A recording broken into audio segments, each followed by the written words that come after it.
They say Ellric was gone again before the sun came up. One day he was mending the roof of the old cooper's shed. The next, his hammer lay untouched, his coat left slung over the gatepost, a half-eaten apple turning brown beside it. And so the village said what it always said. Maybe he went to Gramble Hollow. Maybe he found work in the valley. Maybe he just needed a bit of air.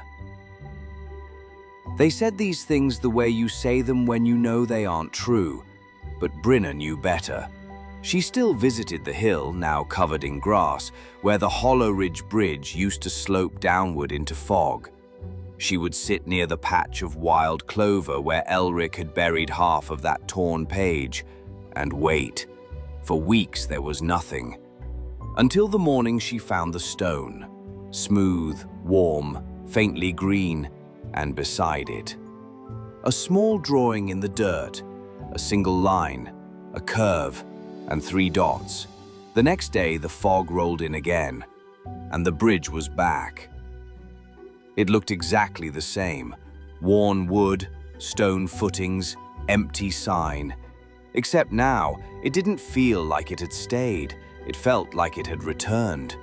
Brina waited until sunset, and just as the last of the light dipped behind the blackberry field, Ellric stepped onto the bridge. He looked, well, not whole, but whole enough. His eyes were clearer than they'd been, his coat was different, longer, darker, with pockets he hadn't had before. He said nothing, just gave Brina the same faint smile as before, nodded once, and walked past her. The next morning he was gone again. So began the pattern. The bridge would vanish for weeks, sometimes months. Then, one morning or one evening, the fog would change. Not thicker, not louder, just intentional. And the bridge would be there. And soon after, Ellric would return. He never stayed long, a night or two at most. But whenever he did, Brina would find him, always near the same place. A fallen log just west of the stream, half hidden by thorn brush. She didn't ask at first, just sat nearby and let the quiet fill in the space. Eventually, he began to speak. "Time is slower there," he told her one night while polishing a stone in his palm. "But deeper, you can feel the weight of it." Another night, "There's a staircase, made of roots. It goes down forever. And if you listen while you walk, you can hear names spoken below." Later still, "They don't have mouths, but they remember how to sing." He never explained who they were. Brina didn't press. She knew better than to chase answers too quickly, but she did begin to keep a journal. A small one, leather-bound like Ellric's. Each visit she'd jot down what he said, the strange phrases, the symbols he sketched, the smells clinging to his coat. One night he caught her writing and smiled. "Good," he said. "Someone else should remember too." The bridge changed, slowly, subtly. Its planks darkened, the rails warped inward. The air above it shimmered like heat over stone, even on winter mornings. And each time Ellric returned, he was a little more worn. One visit, he came back barefoot, mud up to his knees. Another, his arm was wrapped in a cloth that bled through by morning. Brina once asked if it was dangerous. He didn't answer right away, just stared out toward the woods. "It doesn't want me dead," he said finally. "It wants me useful." She dreamed of the bridge sometimes, dreamed of walking across it alone, of voices whispering under the wood, of hands brushing hers from beneath the fog. She never told Ellric, but he seemed to know. One night before returning to the bridge, he gave her something, a small object wrapped in dark blue linen. Inside, a smooth stone, yes, but this one was etched. Faint carvings like rivers or veins, almost invisible unless held up to the moonlight. "Keep it close," he said. "If it calls, don't answer. If it hums, leave the village." She kept it hidden in her pillowcase, and she waited. One spring, the bridge stayed longer than usual. Weeks passed, then months. Ellric remained in Nettlescloff, quieter than ever.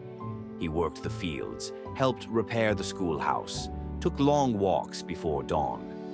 Brina hoped the bridge was done with him, but he never unpacked. One evening, he visited the clover patch and dug up the torn half of the page he'd buried so long ago. He stared at it for a long while, then folded it once, carefully, and tucked it back into his coat. That night, Brina found him by the stream. He was drawing symbols again, ones she hadn't seen before. "What is it?" she asked. He looked up.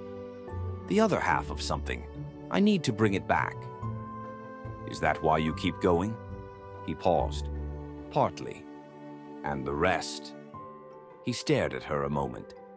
"Because something on the other side is waiting, and I don't know whether it's waiting for me or for you." The next time the bridge vanished, Ellric was gone with it. This time longer than usual. Brina waited, watched, checked the hill every day. No footprints, no stones, no drawings. Until midsummer, she woke to find her pillow warm beneath her cheek. Not from sun, but from the stone. It glowed faintly, hummed once, then stopped. She ran to the hill. The bridge was there. Ellric stood at the middle, holding a bundle wrapped in silver cloth. He didn't wave, but he waited for her. She stepped up to the first plank. The wood didn't creak. The fog didn't move. Just silence, like the world was holding its breath. "You said not to cross," she called out. Ellric nodded. "I did." "What changed?" He looked down at the bundle in his arms, then up at the sky. "Everything." He handed her the cloth. Inside was his notebook, but heavier now. The pages bulged, some were torn, others bled through with water or ash. The last entry was blank, save for a single symbol drawn in red. A door, with no handle. He stepped back into the fog. "If the bridge vanishes again," he said, "don't come looking." "Why?" He smiled faintly. "Because this time it may not want me back." He disappeared that night. The bridge stayed for 2 more days. Then, just before dawn, it crumbled into fog and was gone. Brina still waits. Not every day, but often enough. She watches the fog, keeps the notebook close. And when the wind is just right, she hums the tune Ellric used to hum, the one no one else seems to know. Sometimes the air hums back, and sometimes a stone appears at the base of the hill, smooth, warm, faintly glowing.